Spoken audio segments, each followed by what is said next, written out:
నగరమైనటువంటి ఢిల్లీలో బాంబు పేలులు సంభవించడం జరిగింది. ముందస్తు చర్యలో భాగంగా హైదరాబాద్ సిటీలో కూడా ఏ రకమైనటువంటి సంఘటనలు జరగకుండా ఉండే ఉద్దేశంతో Hyderabad city police commissioner Shri Sajjanar IPS గారి ఆధ్వర్యంలో హైదరాబాద్ సిటీ అంతా రెడ్ అలర్ట్ ప్రకటించడం జరిగింది. వెహికల్ చెకింగ్ చేస్తున్నాము. అదేవిధంగా ఎక్కడైతే జన ప్రదేశాలు ఉన్నాయో, హోటల్స్ కానీ, బస్టాండ్లు కానీ, రైల్వే స్టేషన్లు కానీ, టీ స్టాల్స్ కానీ, ఈ ప్రదేశాల్లో జనం ఎక్కువ ఉండడానికి ఆస్కారం ఉంది.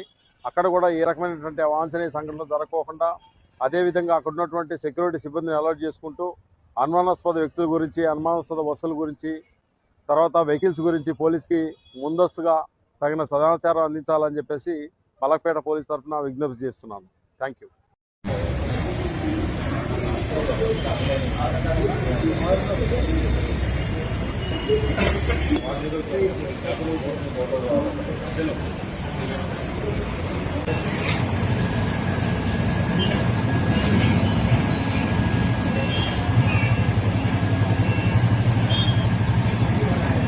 तुम लोग भी थोड़ा आदमी लोग आते हैं ना अंदर, वो लोगों को पूरा चेक करना, फ्रिस्किंग करना ऊपर से नीचे तक को. कुछ आइटम्स आए तो पुलिस को इन्फॉर्म करना. वो व्हीकल छोड़ के वो भाग जाते, वो लोगों को ऊपर भी नजर रखना. ओके, कुछ इन्फॉर्मेशन आए तो मलकपेटा पुलिस को इन्फॉर्म करना पड़ता. ओके, पूरा तुम भी अलर्ट रहना. पूरा नया वाला आए तो वो लोग भी थोड़ा चेक करके इन्फॉर्मेशन